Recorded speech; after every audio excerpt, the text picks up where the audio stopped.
Olá, tudo bem? Meu nome é Pedro William, eu sou da Escola de Ciência e Tecnologia da UFRN, certo?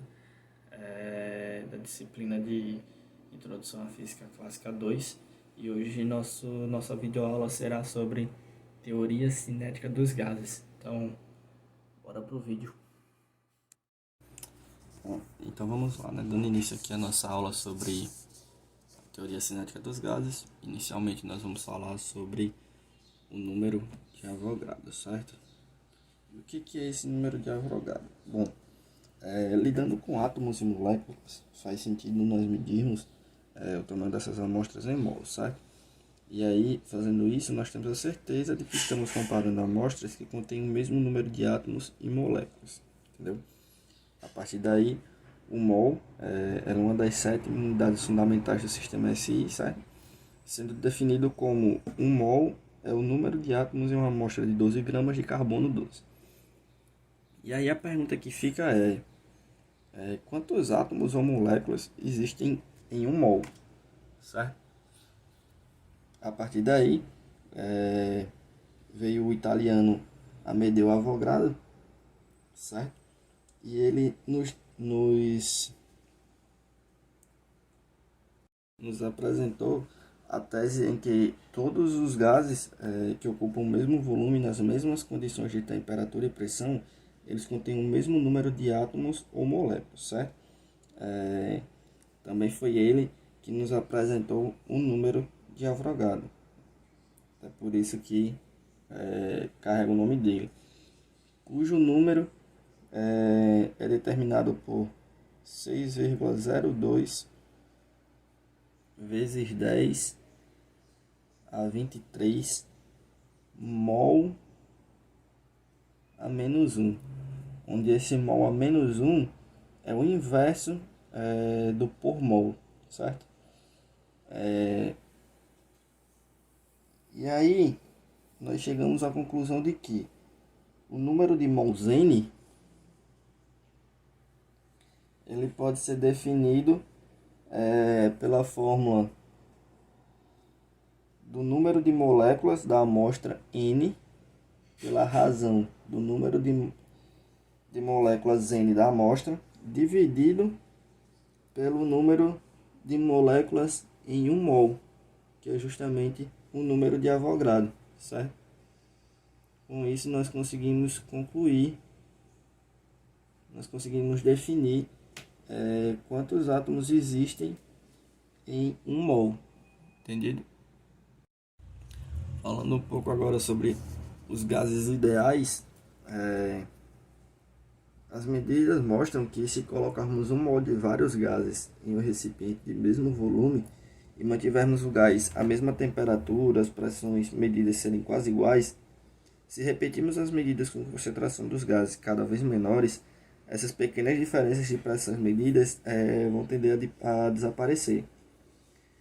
Medidas mais precisas mostram que, em baixas concentrações, todos os gases reais vão obedecer uma única relação. A relação essa que é o famoso PV igual a nRT, que é a lei dos gases ideais, onde P é a pressão absoluta, P é a pressão, o V vai ser o volume, certo? O N vai ser o número de mols do gás,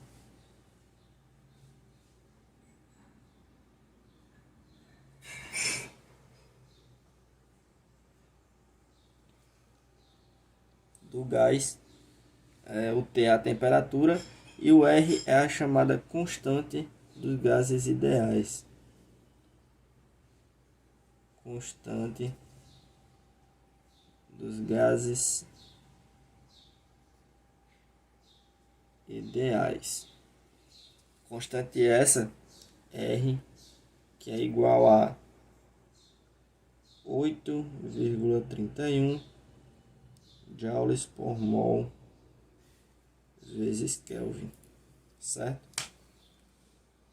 E aí nós podemos ainda escrever essa relação com uma segunda fórmula, onde esta segunda fórmula seria em função de uma constante K, certo? E aí nós teríamos NR, perdão, nós teríamos PV igual a NKT, onde K é a constante de Boltzmann, que vale 1,38 vezes 10 a menos 23 joules por Kelvin, certo?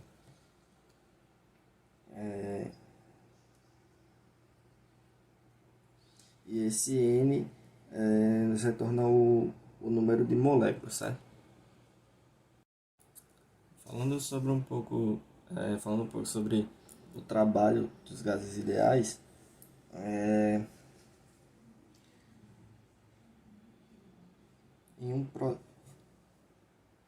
nós vamos supor que permitimos que o gás se expanda de um volume inicial VI para um volume final VF, mantendo constante a temperatura T do gás, certo?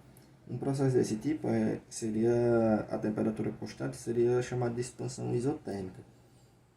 E o processo inverso seria a compressão isotérmica, tá bom? Um diagrama PV, uma isotérmica é uma curva que liga pontos da mesma temperatura. Assim, é o gráfico da pressão em função do volume para um gás cuja temperatura T é mantida constante. Para N mols de um gás ideal, o gráfico dessa equação vai ser P igual a nRT de 1 sobre V, certo?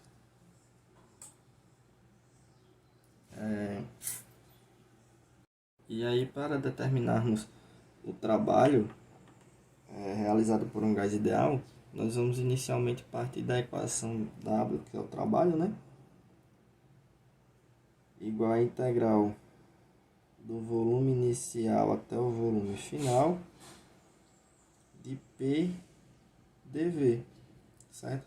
Isso aqui no final vai nos retornar que W é igual a nRT ln de VF sobre VI, tá bom?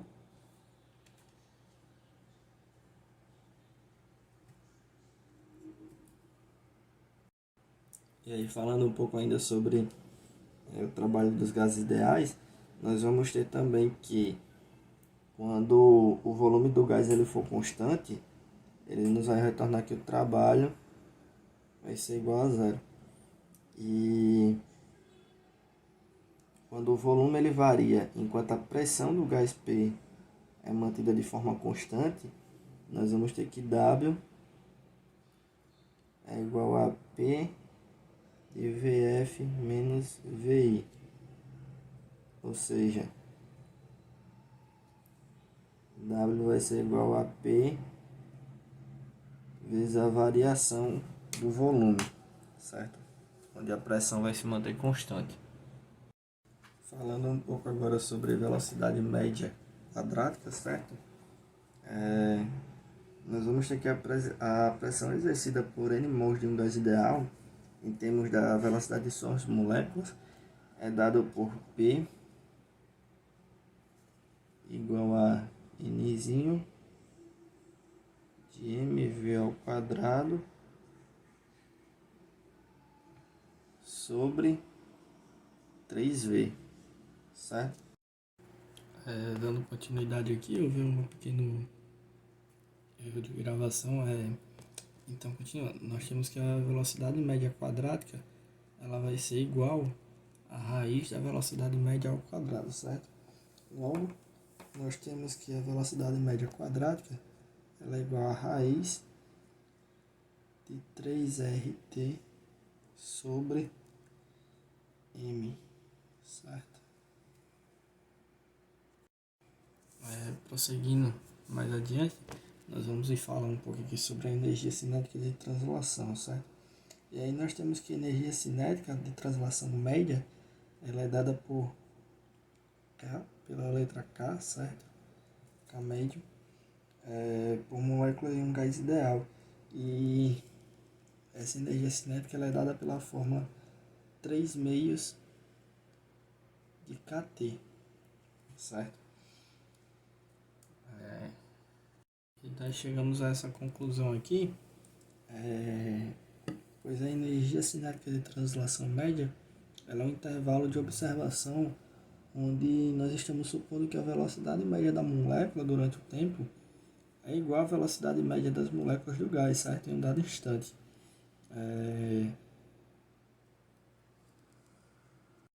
E aí nós chegamos à conclusão que em uma dada temperatura T, nós vamos ter que todas as moléculas de gás ideal,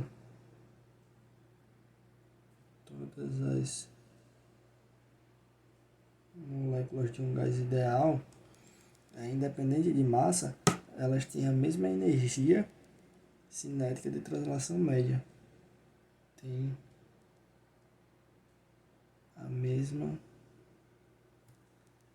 energia de translação média.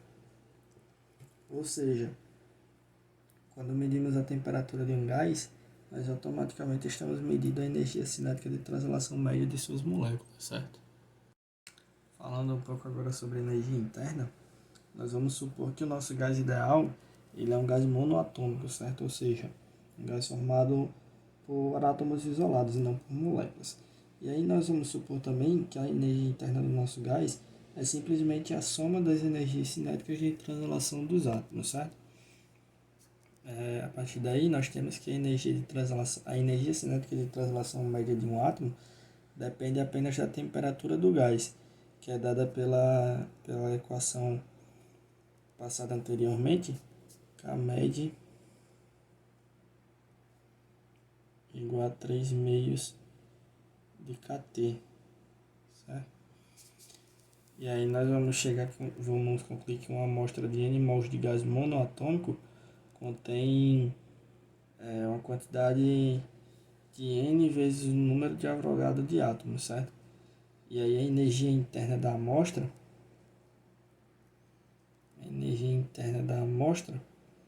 vai ser dada por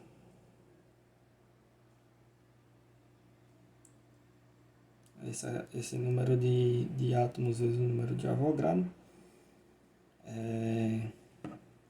vezes a energia cinética de translação.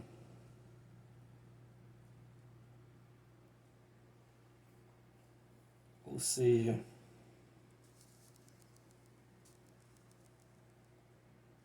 N vezes NA vezes 3 meios de Kt. E aí nós vamos concluir que a energia interna é dada por 3 meios de nRT, certo? Ou seja, nós concluímos que a energia interna de um gás ideal ela é função apenas da temperatura do gás e não das outras variáveis, certo? Falando agora sobre calor específico molar, certo? O calor específico molar, CV, de um gás a volume constante vai ser definido por Q, que é a quantidade de calor, sobre N vezes o ΔT. Que isso daqui vai ser igual a energia interna dividido por N de ΔT, certo? Onde Q é o calor cedido ou absorvido por uma amostra de N mols, certo? Que vai ser o calor. E aí o ΔT é a variação de temperatura resultante e a variação da energia interna é a variação de energia interna, né? Obviamente. Para um gás ideal monoatômico. E aí nós vamos ter que CV é igual a 3 meios de R, ou seja, 12,5 joules mol por Kelvin, certo? Isso daí para um gás monoatômico. Já o calor específico molar, que é dado por Cp, ele vai ser igual ao calor, novamente dividido por N vezes o ΔT. Também, certo? Onde calor, o N e o ΔT têm as mesmas definições tanto para CV como para Cp, sendo que o Cp ele também pode ser dado por Cp igual a CV mais R. Por fim, nós vamos falar um pouco sobre o processo adiabático do gás ideal, onde esse processo ele nos diz o quê? Que o gás está sofrendo uma lenta variação de volume, certo? Lenta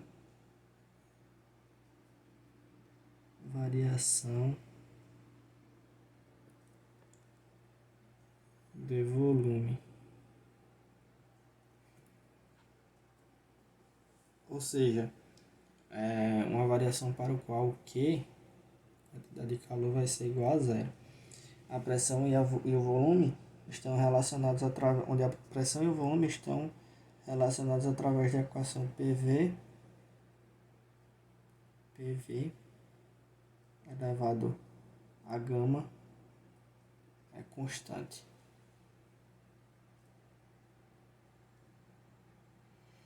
Essa é a forma do processo adiabático, onde o gama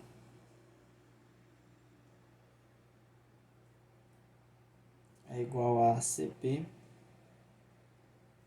dividido por Cv. É o calor,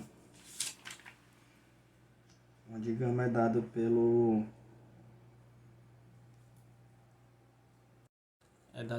calor específico, a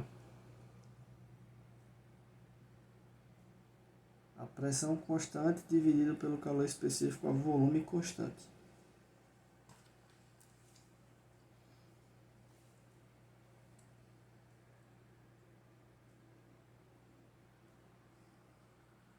Bom, com isso nós terminamos